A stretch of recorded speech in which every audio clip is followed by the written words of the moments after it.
Hey there students, Mr. Fugit here. In our video today, we're going to continue our study of forces. Specifically in this video, we're going to start to look at forces of friction, something we've talked about more conceptually, but today we're going to get into some of the equations with friction and how we can apply that to look at some different systems. So, as we've been talking about over the last few lessons, our goal has been looking at different types of forces with our list of common forces. So we've covered things like gravitational forces and normal forces, and now we're going to start to look at the force of friction, or a frictional force. Okay, so what's going on with forces of friction? Well, one thing I want to clarify is how we represent these forces just with an abbreviation or with some notation. So, in general, and I'll put this part up here, in general, our notation could look a couple of different ways, and again, one of the things that can be challenging sometimes with physics is different people have different ways of labeling certain things. So sometimes you may get to one class and the professor uses one thing or something like that. But here, very broadly, friction is oftentimes represented with an F and then a subscript F. As you can guess, for force of friction. Now, as we go forward, we're going to try our best to identify if we're dealing with one of the two main types of friction that we will deal with. There are actually several types of friction, and we're going to focus on two primarily. One that is called static and one that is called kinetic friction. So if you see F sub F, that's oftentimes there to represent a general frictional force, especially if we don't know what type of frictional force we have just yet. And so as we go forward, we'll kind of unpack what the other notations will look like. Now broadly, what is a force of friction? Well, a force of friction is a force that resists two surfaces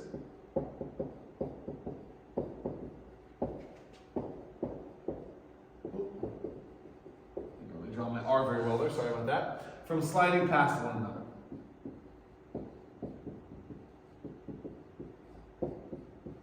Force of friction is a force that resists two surfaces from sliding past one another.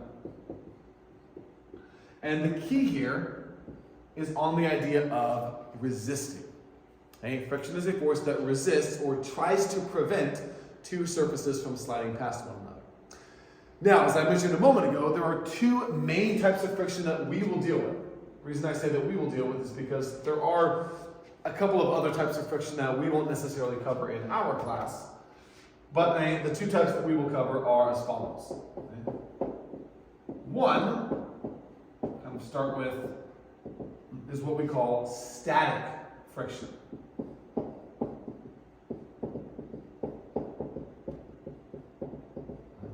Now, what is meant by the term static friction? What do we mean here? Well, in general, static friction is what we would call non-sliding or stationary friction. So when you think of static, think of something that is not sliding.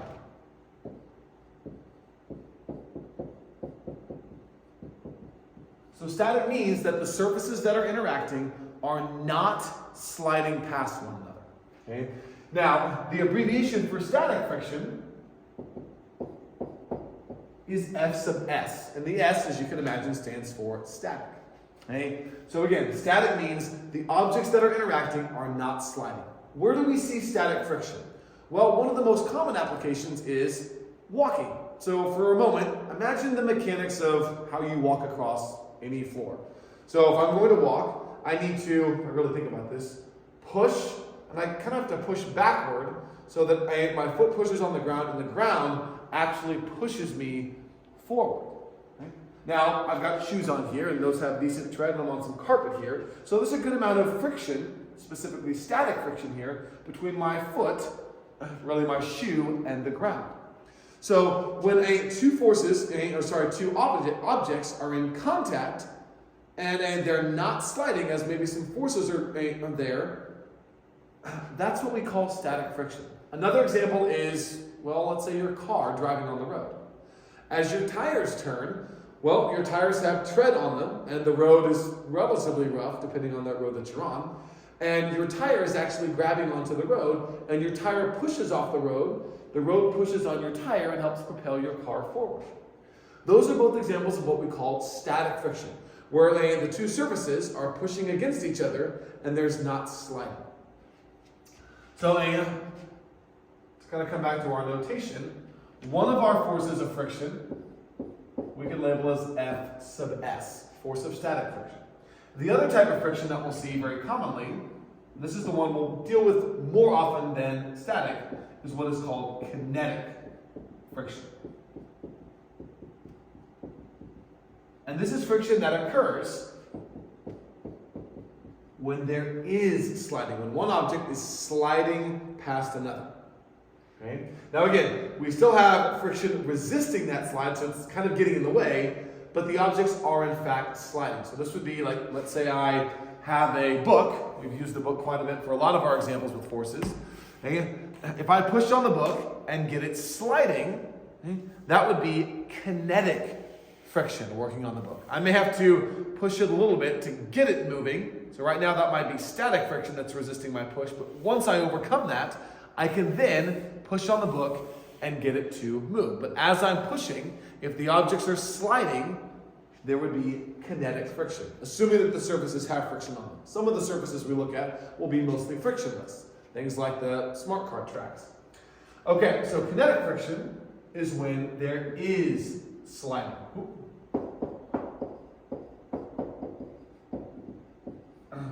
When there is sliding, okay?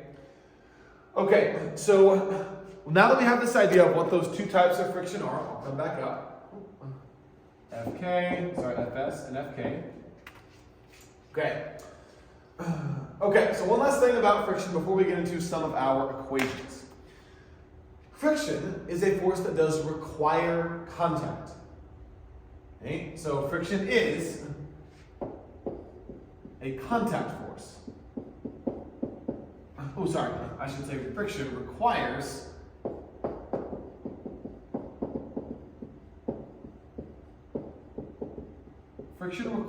contact. If the object that we're looking at is not physically in contact with anything else, it cannot by definition have a frictional force acting on it. So that will become important when we start to put together some of our free body diagrams, because when we have forces of friction, there will always be normal forces along with them. Friction requires contact. We cannot have a frictional force without having two surfaces touching one another. Okay, so what do our equations look like? Well, we've actually got an equation for each of our different types of friction, and they look very similar. So I'll start with our force of static friction, and then we'll move into kinetic friction. So our equations are as follows.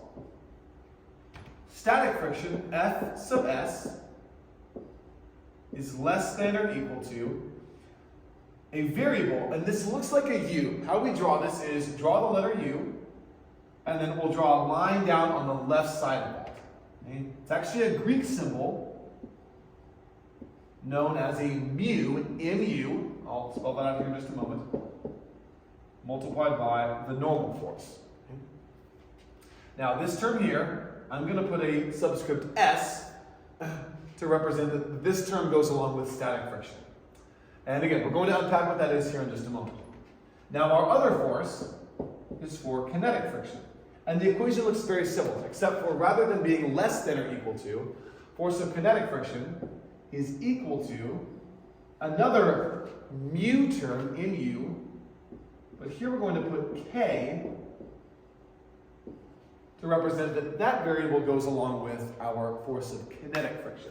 So those terms, mu, are very similar, except we have one that deals with static friction and one that deals with kinetic friction. But they are in fact very, very similar in their ideas.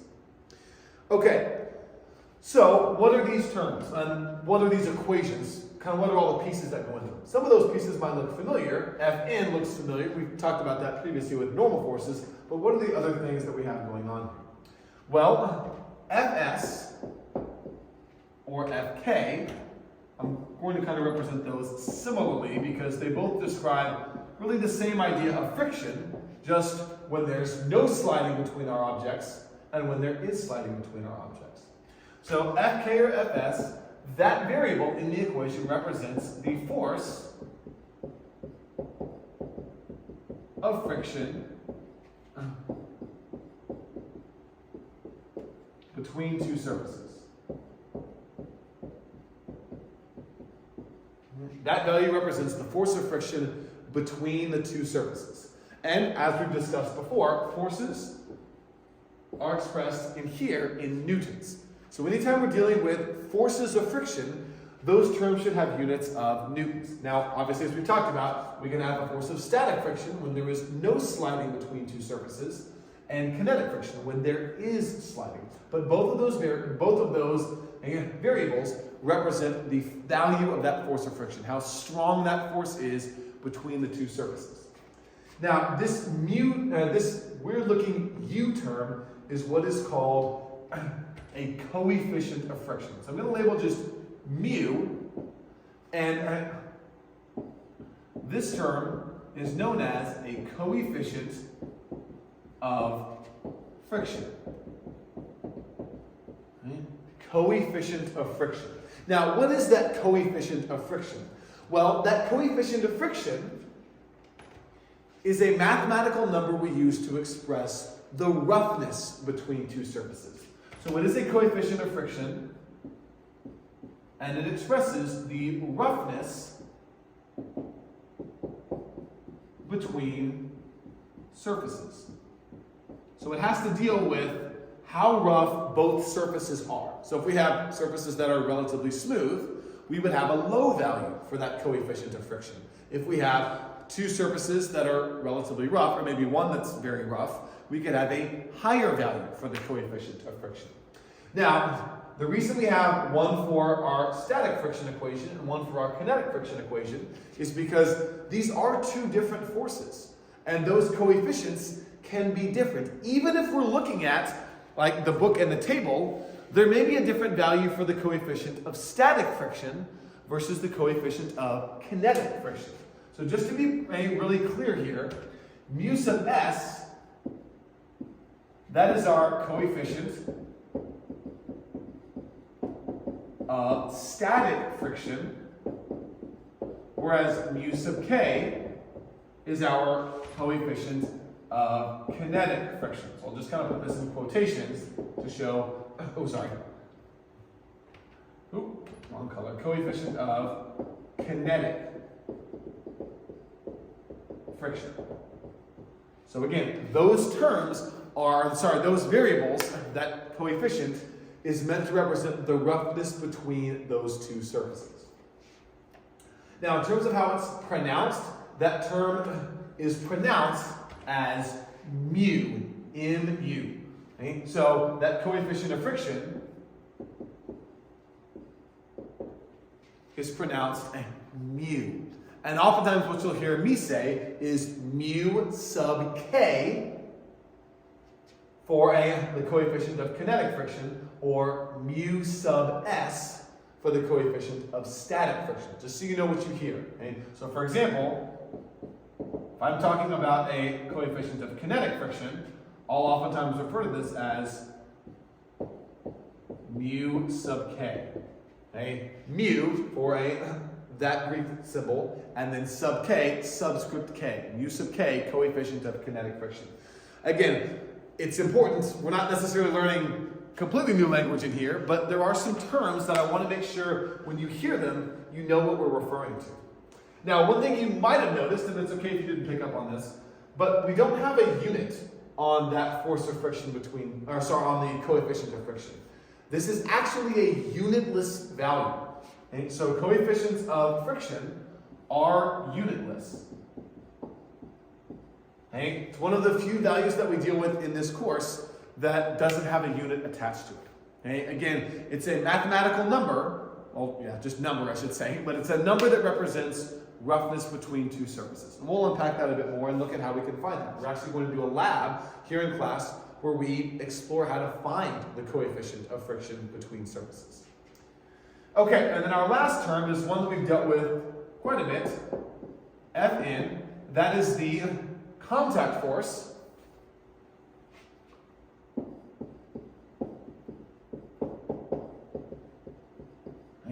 either, we could say, between our two surfaces, or the contact force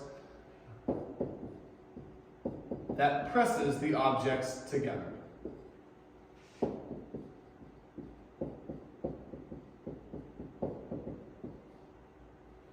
I kind of like contact force between the two surfaces. That's a better way of stating that, a little bit more clear. So it is the contact force between the two surfaces. Here's what we mean by that. Let's say, and again, we're going to unpack this a bit more, but let's say if I'm pushing on the book, there might be contact between my book and the hand, but the force of friction would be the contact force between, well, what's causing the friction, that would be the table and the book. So when we're looking at the contact force in this equation, it's always the contact force between the two surfaces that are sliding. So for example, my hand is not doing the sliding as I push on the book. It's the book and the table that are doing the sliding there. So when we talk about the contact force in this equation, specifically it's the contact force between the two surfaces. And as we've seen before, when we're dealing with forces, those need to be expressed in newtons. Okay, so a couple of last things to mention here dealing with forces of friction is that our coefficients, just to give us kind of a ballpark on what we'll see here, those coefficients usually range from about 0 to 1. So range of our coefficients, whether they're static or kinetic, is typically from about 0 to 1, generally. Now that doesn't mean that we'll never see coefficients that are, well, over 1. Sometimes we might. If you're seeing something in the ballpark of like 2 or 3, probably means that we've done something possibly wrong with the math that we're doing to find those. As we'll see as we go forward, those values, we don't have good equipment to measure them directly, but we can use some of the equations that we have to get some calculations for those coefficients. But generally, we're going to see things ranging from about 0 to 1. Things closer to 1 are going to be when we have 2 rougher surfaces, or at least 1 rougher surface. Things closer to 0 are where we'll have smoother surfaces. So things like ice or wood floors, things like that, can oftentimes have lower coefficients because they are smoother surfaces. Okay, but again, when we're talking about forces of friction, we're talking about that force that resists or prevents two surfaces from sliding past one another. Okay, so let's look at an example, and we're going to do actually 2 here, one that involves kinetic friction and one that involves static, so we can get some practice with each equation. Okay, so what's our scenario first? Well, let's say we've got an object that we're pushing across the ground. So maybe a fridge. Actually, a family member of mine recently bought a fridge, and we had to get that fridge into their house. We actually ended up kind of putting a towel underneath the fridge, or at least the box, and kind of sliding it across the ground. So it's kind of fresh in my mind, so we'll just go with something like that. So let's say here we are pushing a fridge. So to get a little bit of a sketch here, kind of help visualize what's happening. Say we've got the ground here, and then here's our fridge. The box was mostly rectangular. And what we're going to do is we kind of pushed on the fridge to try to just slide it across the ground. Now, a few things about the fridge that we might need to know, or at least about this problem we might need to know to do some solving here. Let's say the fridge has a mass of 120 kilograms. It's the mass of our object. Okay, let's say we push on, what other numbers might we need here? Let's see. Okay. Pause for just a moment here.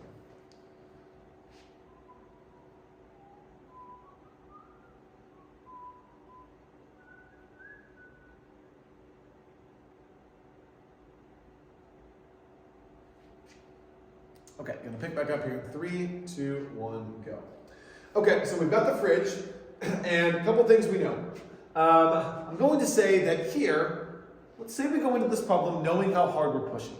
So we haven't dealt with a problem just like this yet. And again, as we'll see, a lot of these problems involving forces could look a little bit different, but our blueprint, the way that we go about them will be similar. So let's say that we are applying about 100 pounds of force, so about 450 newtons, to move it across the ground. And I'm just going to label this as F push 450 newtons. Now, this is not a free body diagram. I'm just drawing that force in to give you some context on the direction. And at least when we were doing this a few weeks ago, we were just trying to push the fridge at a mostly constant velocity. Right? When you have a heavy object like this, we don't really care about doing the job really, really quickly. We want to do it in such a way that's not going to hurt anybody. And so when we were pushing, we were just kind of pushing this thing across the ground at a constant velocity. So I'm going to label down here that we're moving at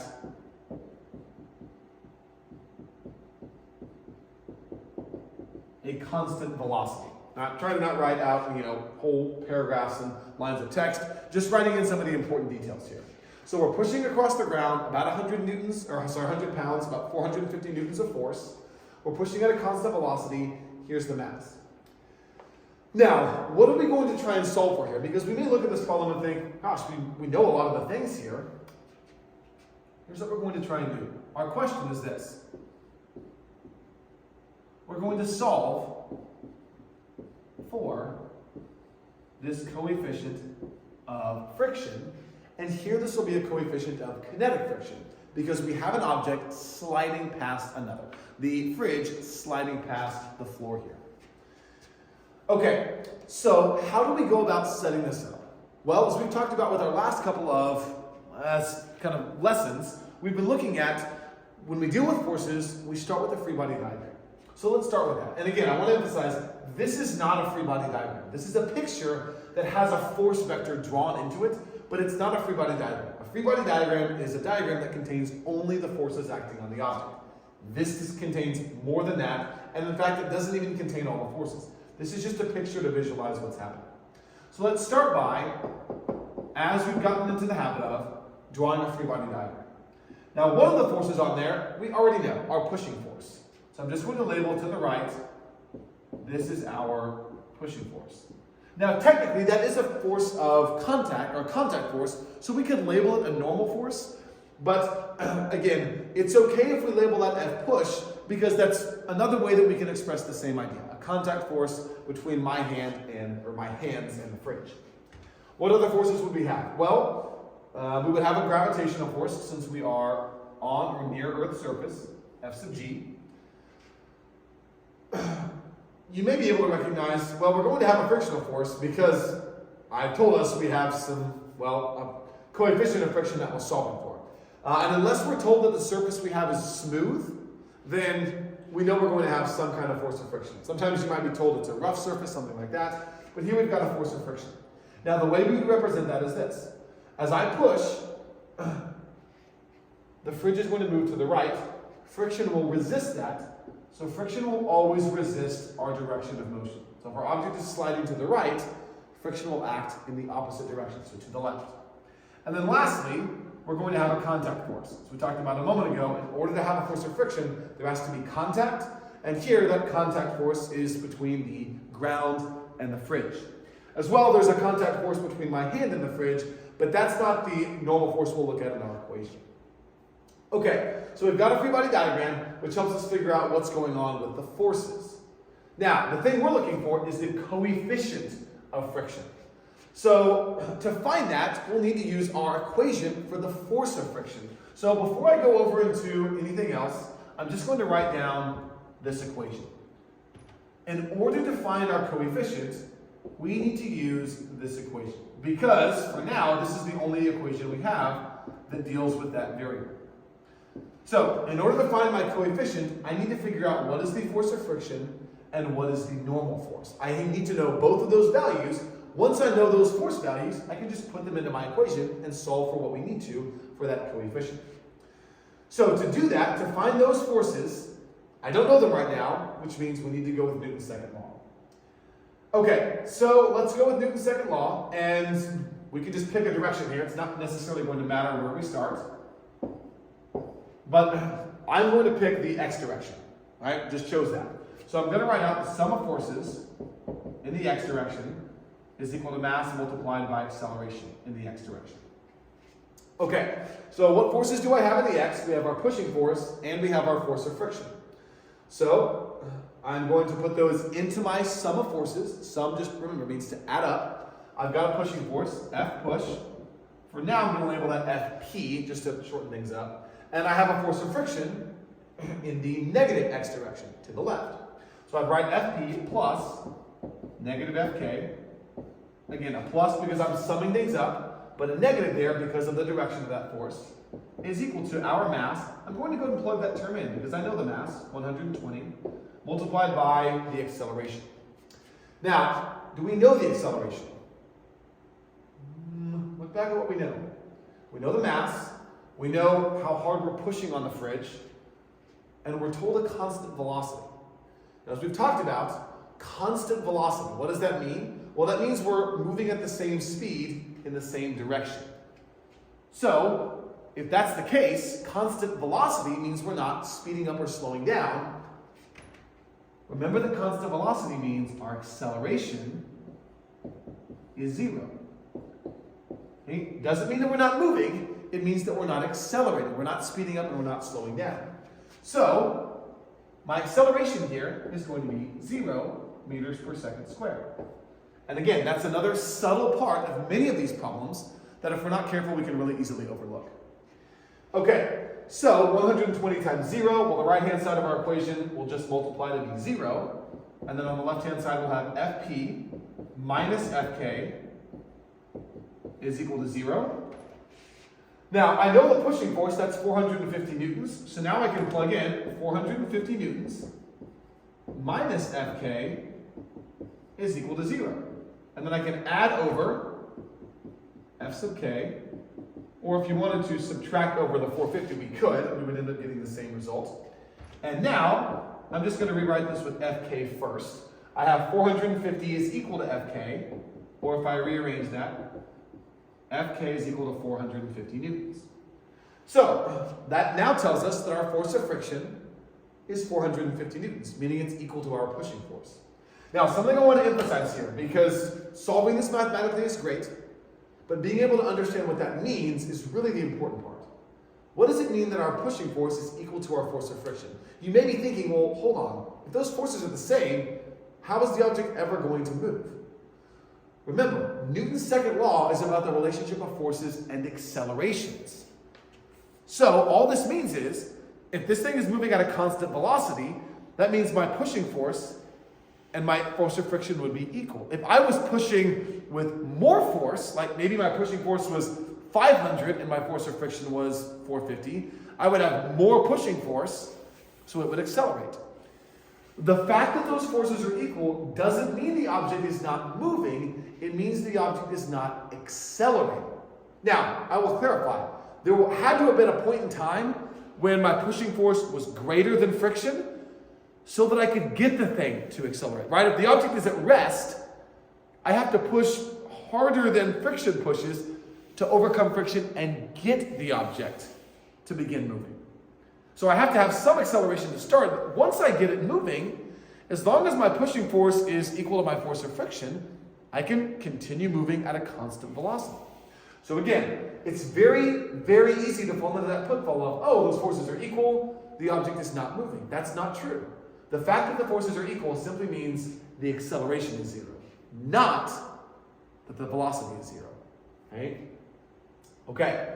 Well, I should say not necessarily that the velocity is 0. Sometimes the forces will sum to 0 and the velocity will be 0. And we'll see that here in a moment when we look at the y direction. But remember, the sum of forces means that the acceleration is 0. And all that means is we're at a constant velocity. And constant velocity can mean moving at the same speed. Constant velocity can also mean not moving. That's where it's really important we understand the subtleties of what that term constant velocity means. All that means is we're not accelerating. So that means my velocity can be 3 meters per second and staying at 3 meters per second. Or it can mean I'm at 0 meters per second and I'm staying at 0 meters per second. Again, the key there is my velocity doesn't change. There's no change in the motion. Right? Okay, so I've got one of the two forces that I need. Force of friction, 450 newtons. Now, my other force that I need is the normal force. And to find that, I need to look at the y direction. So, I'm going to scroll down just a little bit, so I've got some more space. And now I'm going to look at the y direction. So, sum of forces in the y is equal to mass multiplied by acceleration. Okay, so what forces do I have in the y direction so I can sum these up properly? Well, we've got a normal force that is upward. and a gravitational force that is downward. So we have Fn plus a negative Fg. Right? I'm summing up my forces, but one is negative, is equal to our mass, 120 kilograms, multiplied by our acceleration vertically. Now, we were told at the beginning of the problem that the object's moving at a constant velocity, which means no acceleration. But on top of that, when we're looking at the y direction, if we're on flat ground, it's not going to be the case that our object speeds up upward or speeds up downward. Like, it's not all of a sudden going to start to accelerate up or accelerate down. As long as we're on a flat surface, our vertical acceleration should be 0. That means even if I'm speeding up horizontally, I'm probably not going to be speeding up vertically if I'm on flat ground. Again, that would imply that I somehow, and again, maybe I have like rocket thrusters down here that'll push me up, but again, as long as we're on flat ground, it's most of the time going to be the case that we're not accelerating vertically, even if we're accelerating horizontally. So acceleration in the y would be 0, because we're told we're at constant velocity. So our sum of forces should equal 0. So Fn minus Fg is equal to 0. So now I can add my gravitational force term over. I don't necessarily know what the force is yet, but I can just use the variables to show the relationship. Oh, sorry. And so I then have Fn is equal to Fg. Okay, so now if I find Fg, I can find Fn, and then I'll have what I need. So how do we find force of gravity? Well, come over here real quick. Gravitational force is m multiplied by g, where m is the mass of our object, g is local acceleration due to gravity. So m, our mass, 120 kilograms, g is positive 9.81, or just 9.81 meters per second squared. So F sub g is, well, I've got 120, 9.81, 1177.2, I'll just go with 1177 newtons. And now I can show that my normal force is equal to my force of gravity. So my normal force is equal to 1,177, and I'll, again, just be a little more extra there, 0.2. Okay, so now I've got my normal force, and I've got my force of gravity. Now, as you can see, my normal force and my force of gravity are equal, and they're in opposite directions. But again, does that mean that these are a Newton's third law pair? No.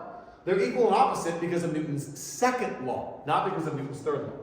Now, some notation that you may sometimes see is this. If I know that two forces are equal, what I can do on my free body diagram is I can label that with a dash. So I can put here that my normal force and my force of gravity are equal, and in the x direction, that the push force and the force of friction are equal. Okay, I wouldn't want to put one line on the x direction forces because those are not equal to the y direction forces. Again, it's not absolutely required that you do that, but if you do see that in the future, that way you know that implies the forces are, that's meant to show that the forces are equal. So now, all we have to do is bring, or just get a little bit picky sometimes. All we have to do is bring those values back into our equation for force of friction, and we can solve. So F sub k is 450 newtons, is equal to mu sub k, our coefficient, multiplied by 1177.2 newtons. And now all we need to do is divide by our normal force, 1177.2, divide by 1177.2, and solve. So any number divided by itself just divides to 1. So I would get mu sub k is equal to 450 divided by 1177.2. And I get a value for the coefficient of kinetic friction, mu sub k, that is 0.382. Now, I'll remind you, that is a unitless value. It's also not a vector, it's just a scalar, so it can't be negative. And it does not have a unit after it. Okay? So, this is how we can go through and apply what we know about these forces to solve for our coefficient of kinetic friction. But again, I do want to reemphasize, we have a blueprint for how we're solving pretty much all of these problems. And I'll tell you all this. One of the things that can be challenging about dealing with forces is that our problems can look a lot of different ways. We can have numerous different forces in different directions, but no matter what the forces are, the blueprint will stay the same. And that blueprint is draw out a free body diagram, like we've done here, and then apply Newton's second law to begin solving the problem. And what we mean is by solving is finding the values we need to get to our answer. We identified here that to find our coefficient of friction, we needed to find two forces, the force of friction and the normal force. So to find the force of friction, we looked at the x direction, sum of forces in the x, and then we added up our forces, set that equal to ma, and then worked our way to finding our frictional force. And then we had to find our normal force, so we had to go to the y direction. We summed up our forces there in the y, and then we worked to find our normal force. And then once we had those forces, we plugged them back into our equation. So we will not, with the time that we have, be able to solve every kind of problem you could ever see with forces. But we can kind of find a blueprint that we can use for any kind of problem. And the applications may look a little bit different, but we'll always go back to this blueprint. Free body diagram, Newton's second law. Okay, so hopefully this gives us a good example of working with kinetic friction. We're going to transition over now and look at another example, looking at static friction and what that approach would look like. Okay, so now we're going to look at a scenario involving static friction with the same system. So hopefully we'll be able to pull some of our numbers in. So let's say scenario number 2 is, we're going to backtrack a little bit. And let's say we've got the fridge at rest. So let's say the fridge is at rest on the ground, and we're going to try and push on it to get it to accelerate and speed up, and then eventually, try and get it to at a constant velocity like we were a moment ago. So very similarly to our last example, we have our fridge. Just going to write in a few of the same numbers, mass of 120 kilograms. Now, a few things here. Since we are dealing with something that's at rest, and we're going to be pushing on it to try and get it to move, it's going to initially be not sliding, which means this will be a scenario that deals with static friction. Now I'm going to give us a number here. I'm going to give us a coefficient of static friction of 0.7. Now, something I want to emphasize in doing this, when we deal with static friction, those values are usually a little bit higher than our values for kinetic friction. We found a moment ago the value of, or the coefficient of kinetic friction between the fridge and the ground was 0.38. Here the coefficient of static friction is 0.7. Now, to unpack that a little bit without getting too much into the details, taking too much time here, I want you to think about your personal experience. You ever moved a heavy object? A lot of times it takes more force to kind of just get the thing going, and then once you get the object to accelerate, to speed up a little bit, then you oftentimes have an easier time pushing it once it gets moving. And that's oftentimes why we'll see that our coefficients of static friction are a bit higher, because it's going to take more force to get the object to accelerate. Once it's moving, we can just keep it going at a constant velocity, and it usually doesn't take as much force, because static friction is usually a bit stronger than kinetic when we're dealing with the same surfaces. Now, a few other things here. We're told the fridge is at rest, which means, well, it's not accelerating, right? So our acceleration here is going to be 0 meters per second squared. Okay, now a couple of other things. In the last example, because we know our mass, we already found that the force of gravity, or the weight of the fridge, is 1,177.2 newtons.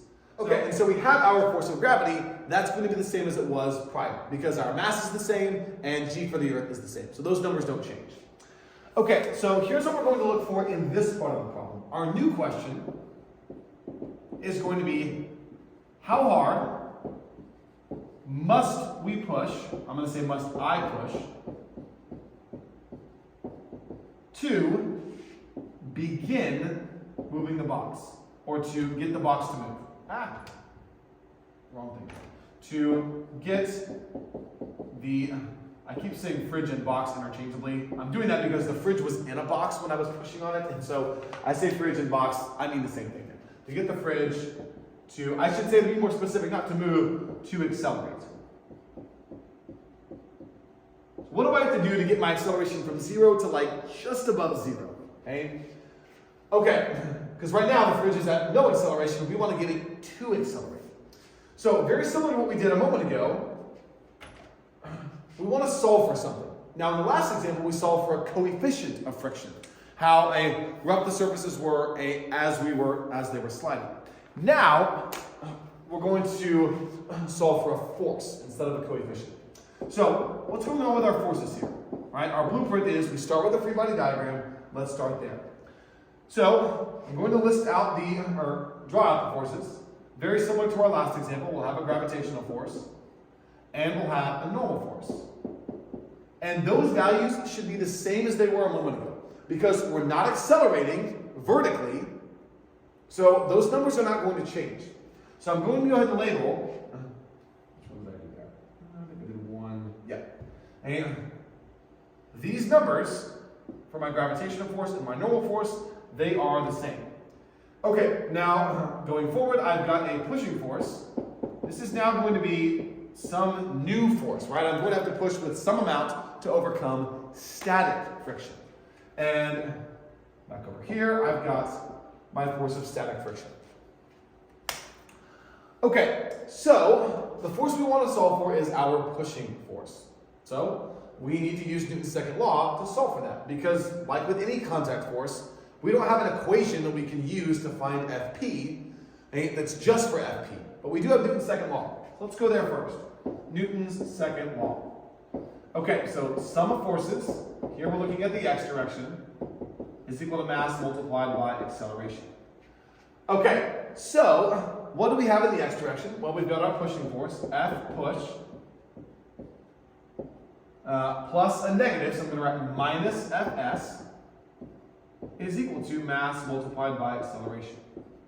Okay, so what is our mass here? Well, the fridge is 120 kilograms.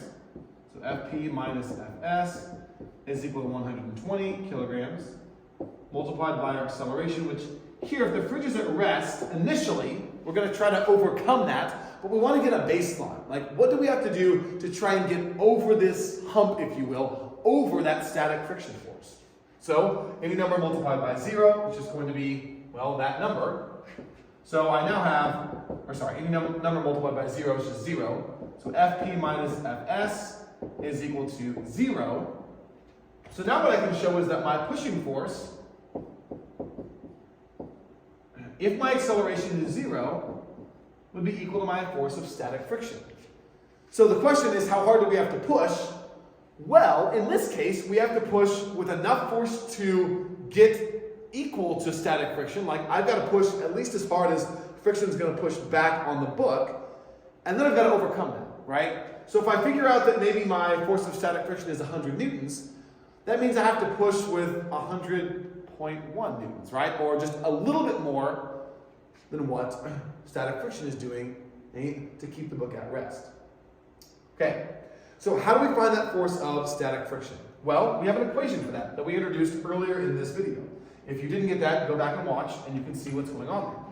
So our equation for force of static friction, F sub s, is our force of static friction is less than or equal to our coefficient of static friction multiplied by the normal force.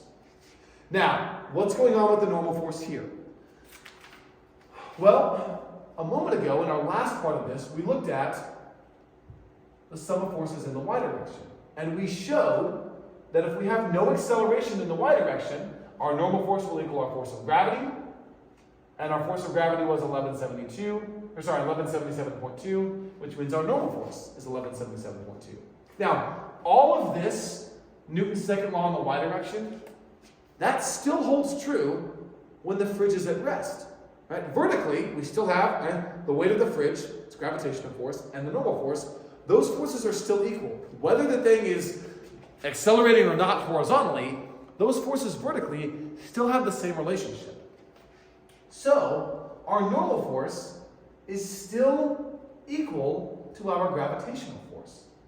And since we already know the coefficient of static friction, here's what we can do. F sub s less than or equal to our coefficient of static friction, 0.7, multiplied by our normal force, 1177.2. So let me plug these in. 0.7 multiplied by 1177.2, that's going to give us 824.04, so we'll call it 824. So force of static friction is less than or equal to 824 newtons. Okay. Oh, I guess I shouldn't box that. That's not technically our final answer. But it's, yeah, effectively. We'll talk about that. So, here's what we now know. Less than or equal to. What does that mean? That means the maximum amount of force that friction can apply between the fridge and the ground is 824 newtons. That is the maximum amount of force that friction can apply. Now, we just showed a moment ago that to keep our book at rest, our pushing force would have to be equal to our force of friction. Right? Again, if there's no acceleration, that means our forces would have to be balanced. So to cause an acceleration, because the question is, how hard do I have to push to get the fridge to accelerate? How hard do I have to push to get it, up from rest? Well, I have to push with over 824 newtons. I have to overcome all of that force to get the fridge to accelerate. This is oftentimes what is called kind of the critical point. I have to apply enough force to overcome that force of static friction, and then the object will begin to accelerate. So I would have to apply, the best answer to the question would be, well, F push would have to be greater than 824 newtons. Right? I have to overcome the maximum amount of force that friction can apply.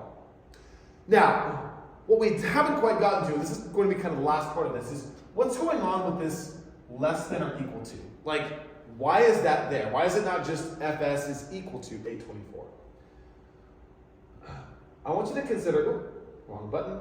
I want you to consider for a moment, what if our pushing force was less than 824? Like, what if I pushed with 500 newtons of force? Does that mean, well, so think about this. Like, let's say that, for example, this was 500 newtons.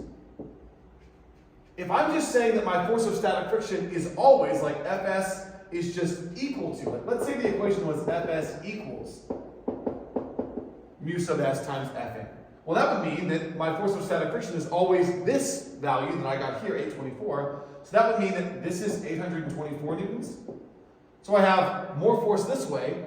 So that means if I push with 500 newtons on the fridge, friction pushes with 824.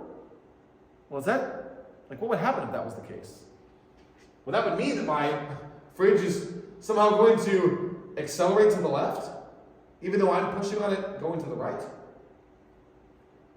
Well, that doesn't logically happen. Like, I'm not going to push on this thing and all of a sudden it's going to accelerate the opposite direction.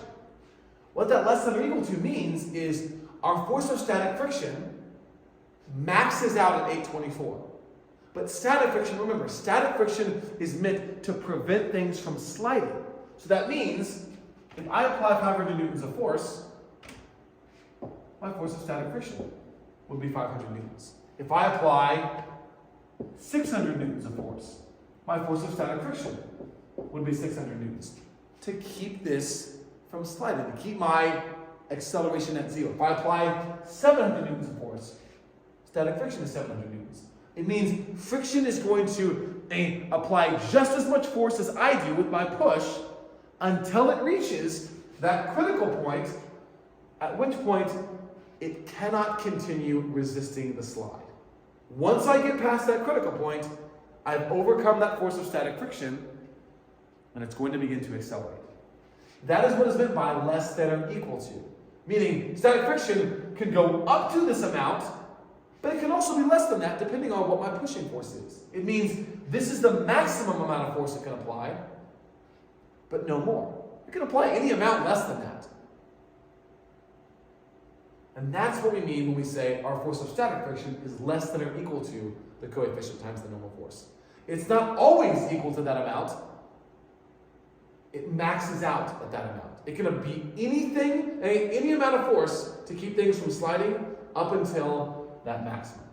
So, to kind of wrap things up here, best way to answer our question, how hard must I push to get the fridge to accelerate? FP needs to be greater than 824. And the more force I apply, well, the greater my acceleration is going to be. If I apply 825 newtons, I'm just going to have a small, just barely accelerating. If I apply 1500 newtons, the object will probably accelerate really quickly, or at a quicker rate. So what I want us to see here is how we start to apply these ideas into some real problems, right? And again, go back to that blueprint. We always start when we're dealing with forces, free body diagram, and then we go into Newton's second law. So at this point, we've now covered gravitational forces, contact forces, or normal forces, and both of our types of friction. The only force we have left to deal with would be things like tension forces, which we're going to begin unpacking a little bit later. But this should give us a really good basis on which we can build for solving a lot of problems. So, as always, if you have questions, please let us know. And other than that, good luck.